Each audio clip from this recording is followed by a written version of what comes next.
말씀은 마가복음 14장입니다. 마가복음 14장 27절부터 31절까지의 말씀을 보지요.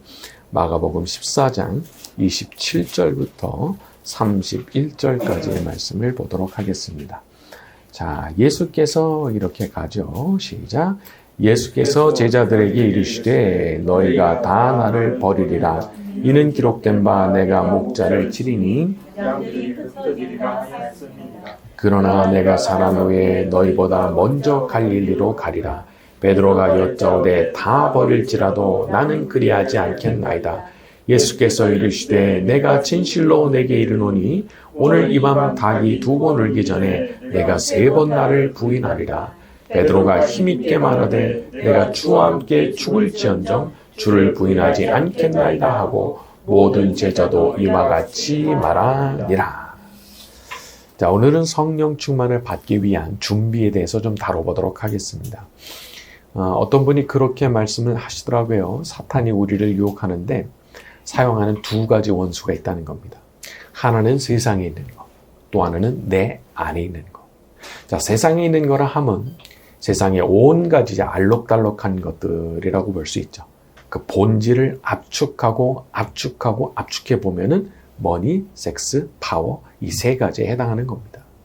세상이 추구하는 걸 가만히 들여다 보면은 결국에는 이 3가지를 얻기 위해서 그렇게 미친 듯이 달려가는 거라고 볼 수 있어요. 그리고 우리에 대해서도 사탄이 그 3가지를 이렇게 흔들면서 오라고 그렇게 유혹을 하는 거죠. 자, 그런데 더 무서운 게 있습니다. 그것은 내 안에 있는 건데 내 안에 있는 자신감 혹은 자기애, 그게 그런 겁니다. 자, 대표적인 예가 베드로겠죠. 옆에 동료들이 멀쩡히 있는데 이 사람들 옆에다 두고 말을 하는데 다 버려도 나는 안 버립니다. 그렇게 말을 했단 말이에요. 옆에서 같이 그 얘기를 들었던 제자들이 얼마나 화가 났을까요? 다른 사람 다 버려도 나는 안 그런다? 이 사람 봐라. 그런 생각했겠죠. 아마 저 같아도 옆에서 베드로가 그런 식으로 말하는 걸 들었다면 굉장히 화가 났을 것 같아요. 자, 그런데 그 베드로의 자신감, 남들은 다 그래도 나는 안 그런다 하는 그 자신감이 바로 사탄의 유혹에 빠진 상태인 거죠. 사탄은 우리에게 잘못된 자신감 혹은 잘못된 자기애를 품게 합니다. 그래서 하나님 앞에서 겸손하지 못하게 만들고 물론 다른 사람 앞에서는 더더욱 겸손하지 못하게 만들죠. 그래서 우리가 조심해야 되는 겁니다. 특히 내가 은혜 많이 받은 사람이다. 내가 이러한 것까지 경험한 사람이다. 그런 게 혹시라도 나를 상당히 위험하게 만들 수 있는 요인이 된다는 걸 우리는 잊지 말아야 됩니다. 여러분, 베드로 사실 그럴 만한 사람이에요. 늘 12제자 가운데 선두에 섰던 사람이고 주는 그리스도십니다. 고백 제일 먼저 했고 실제로 물 위를 걷는 경험도 했잖아요. 제자 중에서 물 위를 조금이라도 걸어본 사람 누가 있어요? 베드로 말고 없단 말이에요. 그러니까 뭐 하나 빠지는 게 없는 사람이죠. 자, 그런데 이런 것이 사람을 아주 교만하게 만들고 과도한 자신감, 과도한 자기애를 갖게 하는 거죠. 자, 그런데 그런 자신감과 자기애를 예수님께서 여지없이 무너뜨리는 예언을 하십니다. 30절에 오늘 이 밤 닭이 2번 울기 전에 내가 3번 나를 부인하리라. 그리고 저 아래 72절 가서 보면은 베드로가 예수께서 자기에게 하신 말씀, 곧 닭이 2번 울기 전에 내가 3번 나를 부인하리라 하심이 기억되어 그 일을 생각하고 울었더라. 베드로는 무너졌습니다. 그 자신감, 그 자기가 다 무너진 거예요, 그 순간. 그런데 여러분, 어쩌면 바로 그날이 베드로가 장차 성령 충만받고 사도행전의 사자 같은 베드로가 되는 데 있어서 가장 중요한 순간이었는지도 모릅니다. 왜? 그 자신감, 그 자기가 무너져야만 사실상 성령 충만받고 진짜 새 사람 될 수 있는 거거든요. 아닌 사람이 있겠습니까? 요셉을 보세요. 귀여움 독차지하고 형들 잘못 고자질하는 그런 마음으로 축복을 받을 수가 없는 거죠. 그래서 하나님께서 외국에 노예로 팔리게 하시기도 하고 끝도 보이지 않는 억울한 감옥살이도 하게 하시기도 하고 말이죠. 그리고 나서 사람 되고 나니까 그제서야 본격적으로 축복을 시작하시죠. 모세는 아니었겠습니까? 자신만만한 왕이었을 때 하나님 쓰시지 않아요. 전혀 아무런 힌트를 보여주시지 않습니다. 그냥 오히려 시골에 그냥 처박혀서 그냥 양치기로 늙어가게 하신 거예요.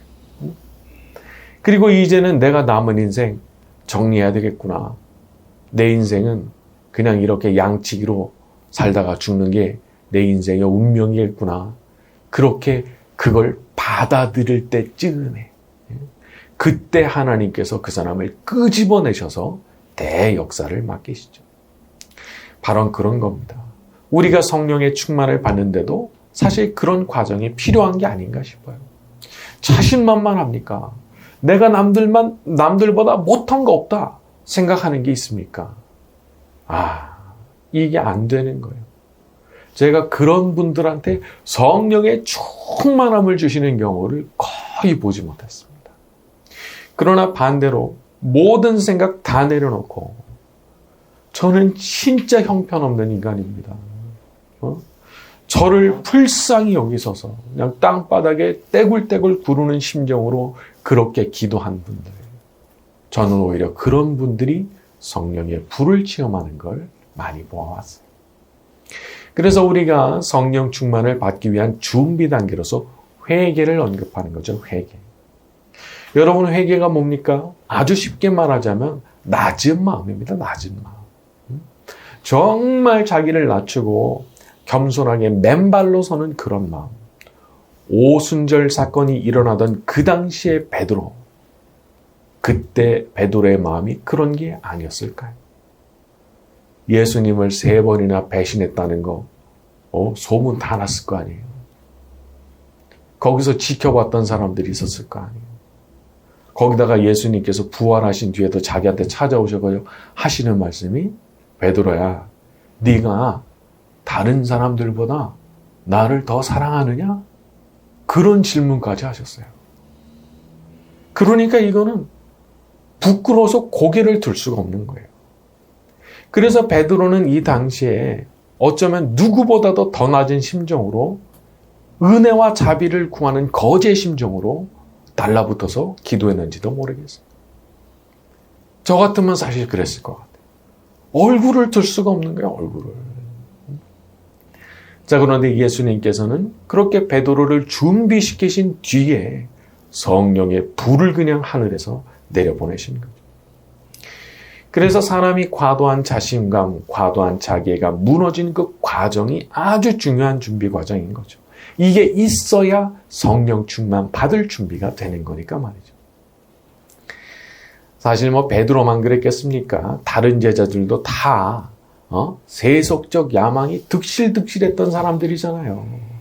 야고보와 요한, 어머니 통해서 청탁 넣던 사람들이에요. 한 자리 하겠다고. 그런데 그랬던 사람들이 예수님이 십자가에 못 박히시는 걸 보는 순간 어땠겠어요? 자기들이 모든 걸 다 바쳤거든요.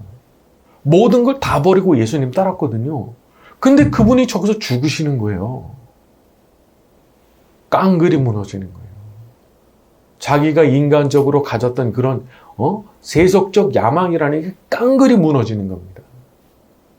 그런데 그렇게 제자들의 모든 세속적 야심이 무너지고 그냥 깡그리 희망이 사라진 그때에 예수님께서 하늘에서 성령의 불을 내리시는 거죠.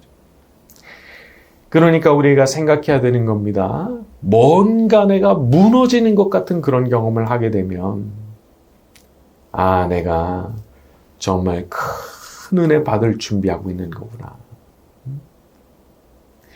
그러니까 우리가 추구해야 되는 방향이 아주 명확하죠. 더 낮아지고 더 겸손해지려고 하고 더 처절하게 은혜와 자비를 구하며 울부짖어야 되는 거죠. 우리가 그렇게 낮은 마음으로 은혜와 자비를 구할 때 우리에게도 성령의 불을 충만하게 내려주실 줄로 믿습니다. 자, 우리 사도행전 1장으로 갑니다. 사도행전 1장 4절에서 11절입니다. 사도행전 1장 4절에서 11절. 사도행전 1장 4절에서 11절. 자, 사도와 함께 시작. 사도와 함께 모이사 그들에게 분바여 이르시되 예루살렘을 떠나지 말고 내게서 들은 바 아버지께서 약속하신 것을 기다리라. 요한은 물로 세례를 베풀었으나 너희는 몇 날이 못되어 성령으로 세례를 받으리라 하셨느니라. 그들이 모였을 때 예수께 여쭈어 이르되 주께서 이스라엘 나라를 회복하심이 이때니까 하니 이르시되 때와 시기는 아버지께서 자기의 권한에 두셨으니 너희가 알 바 아니요 오직 성령이 너희에게 임하시면 너희가 권능을 받고 예루살렘과 온 유대와 사마리아와 땅끝까지 이르러 내 증인이 되리라 하시니라. 이 말씀을 마치시고 그들이 보는데 올려져 가시니 구름이 그를 가려 보이지 않게 하더라. 올라가실 때 제자들이 자세히 하늘을 쳐다보고 있는데 흰옷 입은 두 사람이 그들 곁에 서서 이르되 갈릴리 사람들아 어찌하여 서서 하늘을 쳐다보느냐. 너희 가운데서 하늘로 올려주신 이 예수는 하늘로 가심을 본 그대로 오시리라 하였느니라. 자, 예수님께서 마지막으로 승천하시기 전에 주신 말씀이죠. 우리가 성령의 충만을 받을 때 준비 단계로서 먼저 자신감, 자기에 다 박살나고 지극히 낮아지는 게 필요했다면 그 다음으로는 말씀을 아주 굳게 붙드는 게 있는 겁니다. 말씀을 굳게 붙드는 거. 이 제자들이 예수님께서 이 말씀 주시고 승천하셨을 때 이 말씀을 마음으로 붙드느냐 마느냐, 이걸 진짜 믿고 순종해서 기도를 하느냐 마느냐, 이거 정말 중요한 문제였던 거죠. 여러분, 말씀을 붙들어야 됩니다. 말씀을 붙들어야 돼요. 이번 저녁 기도의 기간에도 아마 내 마음을 터치하시는 말씀이 분명히 있을 거예요. 그거 그냥 두죠? 그러면요, 증발됩니다. 사라져버립니다. 그래서 제가 이런 말씀을 붙잡는 것에 대해서 생각을 해보니까 어떻게 하면 이 말씀을 붙잡을 수 있느냐, 그 방법이 나름 있긴 있더라고요. 그게 뭐냐면 일단 써요. 정말 나한테 깊은 깨달음이 왔다면 써요. 그리고 그 다음에 어떻게 되느냐, 그걸 자기의 일상 스케줄 안에 집어넣는 거예요. 그거를 내 하루 스케줄 안에 혹은 일주일 스케줄 안에 그걸 집어넣어 버리는 거예요. 그러면 증발이 안 돼요. 그래서 어떻게 해서든지 그 말씀을 딱 붙잡고 가려고 해야 되는 거죠. 자, 4절에 보니까 예루살렘 떠나지 말고 아버지께서 약속하신 거 기다려라. 5절에 몇 날 못되어 성령으로 세례받을 거다. 8절에 성령이 임하시면 너희가 권능을 받고 내 증인이 될 것이다. 이 말씀을 딱 붙들었던 사람들. 그 사람들이 오순절 그 아침까지 기도하던 딱 120명이에요. 말씀을 딱 붙들고 기도했던 사람들. 이렇게 보면 성령의 충만을 받기 위한 두 번째 단계는 믿음입니다. 믿음. 진짜 주시리라고 믿고 그 자리를 지켜서 계속 기도하는 거죠. 여러분, 성령 충만을 위해서는 믿음 필요한 겁니다. 그리고 믿음을 반영하는 스케줄이 내 하루 일과 가운데 다 들어가 있어야 되는 거예요. 기도의 자리에 나오신 여러분, 잘하신 겁니다. 지금 이 시간 마음속에 어떤 결단을 하나님께서 촉구하시는 것이 느껴지신다면 결단하셔야 돼요. 저도 성령 충만을 주실 것에 대한 믿음 가지겠으니까 저에게 할 일을 가르쳐 주시면 제가 그거 집어넣겠습니다. 말씀드리는 거죠. 자, 우리 예수님께서 우리의 이 믿음을 귀히 보시면 우리에게도 오늘 이 저녁에 성령의 불세례를 내려주실 줄로 믿습니다. 자, 이렇게 말씀 여기까지 하고 주기도문을 자유롭게 기도하다 가시겠습니다.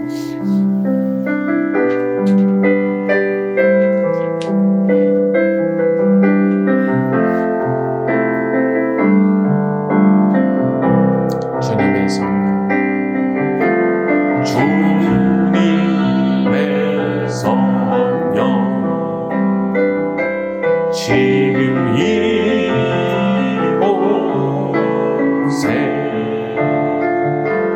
임하소서.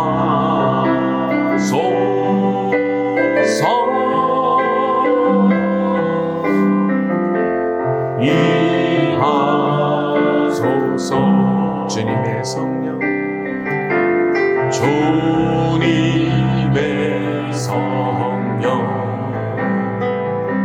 지금 이곳에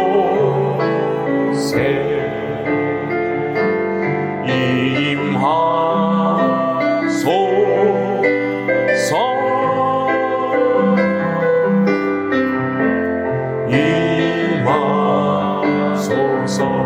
주님의 성령, 주님의 성령, 지금 이곳에, 지금 이곳에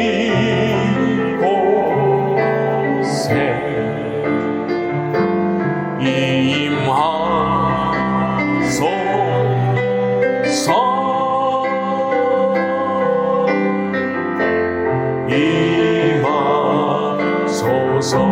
주님의 성령, 주님의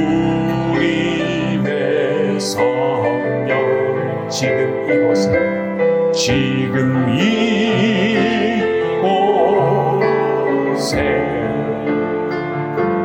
임하소서.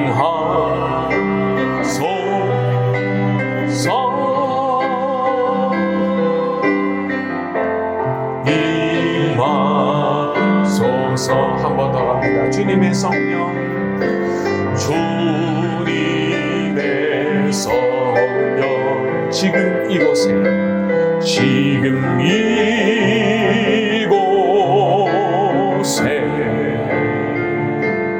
임하소서.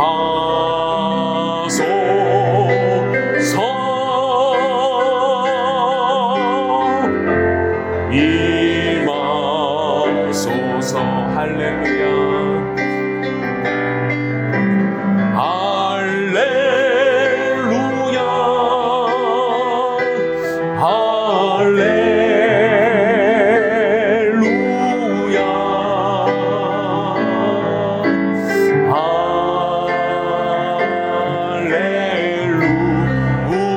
할렐루야,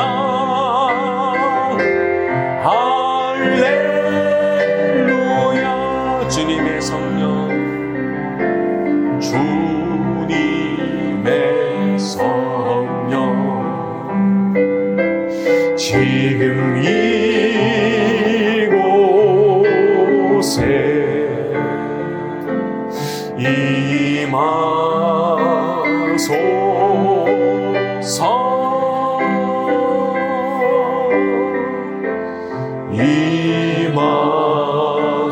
임하소서. 괴로울 때, 괴로울 때 주님의 얼굴 보라. 평화의 주님 바라보아라. 세상에서 시달린 친구들아, 위로의 주님 바라보. 괴로울 때, 괴로울 때 주님의 얼굴 보라. 평화의 주님 바라보아라. 세상에서 시달린 친구들아, 위로의 주님 바라보아라. 눈을 들어 주를 보라. 내 모든 염려 주께 맡겨라. 슬플 때에 주님의 얼굴 보라. 사랑의 주님 안식 주리라. 힘이 없고 내 마음 연약할 때 능력의 주님 바라보아라. 주의 이름 부르는 모든 자는 힘주시고